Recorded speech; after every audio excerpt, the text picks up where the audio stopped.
Go inside the Crimson Tide. Tider Insider TV with Rodney Orr and Gary Harris.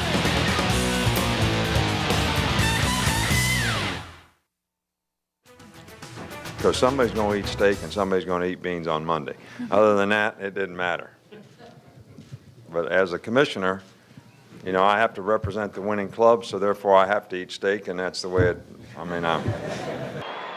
Coach Nick Saban talking about why there was no way that the A-Day game was going to end in a tie. There you see the winning touchdown. After time had expired, an extra play was run, and A.J. McCarron hit Brandon Gibson for a 39-yard scoring strike. The white team gets the victory, 23-17, and they, along with the commissioner, were dining on steak. The Crimson had to settle for beans and franks. And good evening, everybody, and welcome in to another edition of Tider Insider TV presented by Buffalo Rock, bottlers of great Pepsi products like Mountain Dew. We're enjoying a Mountain Dew tonight here on the set. Glad to be back in studio.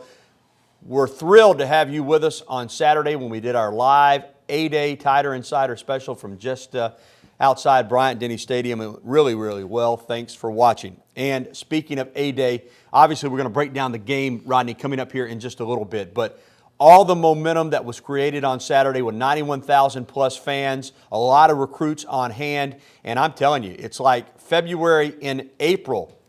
The recruiting flurry has been hectic. 4 commitments in 3 days. Rodney, let's run down the latest commitment coming on Monday when DJ Petway, number 90 in this video, pulled the trigger for the Tide. He's an outstanding athletic defensive lineman from Catholic High School in Pensacola.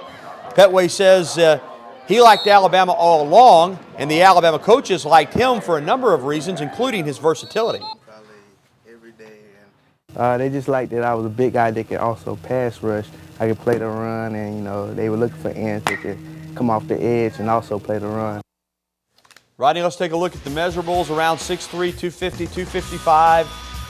He just fits that mode that Nick Saban likes. You know, Damian Square type, can play inside, can play outside, has the room to grow bigger, has the speed and athleticism to get out on the edge.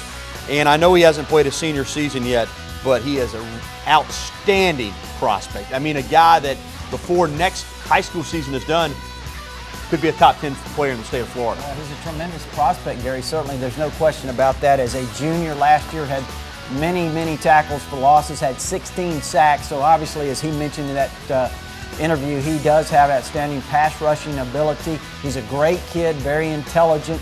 Talked to Coach Greg Seibert yesterday, the head coach there at Catholic High School in Pensacola. He thinks he'll be a 285-plus pounder by the time he's, you know, playing at Alabama. So, great talent. Yes, he is. Let's run down the other commitments since Saturday. This one came on Saturday. You broke the story on TiderInsider.com. When you talk about potential, it just oozes out of LaMichael Fanning from Auburn High School. 6'7", 280. This is another guy who could get a lot bigger, could wind up playing offensive tackle, defensive tackle, potentially could play defensive end. Tremendous athlete. You know that by his ability on the basketball court, and a guy that has a lot of upside, a lot of potential, and a lot of versatility.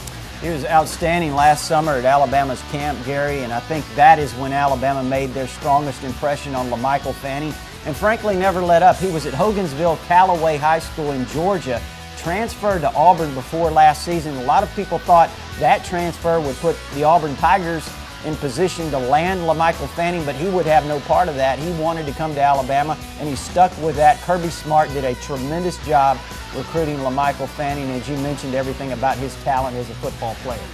Also on Saturday, a young man we had on the program just a few weeks back, Hasheen Clinton-Dix, talking about top players in the state of Florida. He's arguably the top safety in the state of Florida, arguably could wind up being the top safety in the country. Now, when we talked to him, he made it pretty clear that Alabama was the obvious leader, and we felt strongly that he would commit to the Tide. But he indicated he was going to wait, but he got caught up in all the A-Day excitement, and he just had to pull the trigger. Well, again, you know, he was a guy that the main thing he was waiting for, Gary, was his mother having an opportunity to visit the campus, and she had that opportunity this weekend, and as soon as she, you know, had a few moments around the campus and talked to the coaching staff, she was, you know, as sold as Hasheen Clinton-Dix was. So it was pretty much a no-brainer. He went ahead and committed. And again, he might be the top safety prospect, not only in the state of Florida, but perhaps the entire country. You see this video from YouTube, and it's obvious, as we talked about when we interviewed him, he has got the speed to come off the edge. He can cover. He can play the run. I mean, he's a guy that could probably wind up playing linebacker. I know Alabama, though, loves him as a safety. Also want to thank WEAR, our friends in Pensacola, for sending us that video of DJ Petway. All right, Jabril Washington, another guy that I know you felt strongly was going to commit to Alabama at some point. But another guy that following the weekend decided to go ahead and end the suspense. Georgia, a lot of the SEC schools after him hard, but he wants to play for Nick Saban. Yeah, he's right there in the middle of Tennessee Vol country, Gary. And, you know, when I talked to him initially, several months ago, I thought maybe Tennessee would be the team to beat. And he took his visit to Alabama for Junior Day, was blown away then. I pretty much knew at that point Alabama was going to be tough to beat. He plays quarterback, tailback. They move him around a little bit in high school. He's going to probably be a cornerback at Alabama. Had 22 touchdowns last year. Kind of reminds me, when you look at him, of Freddie Millens in high school.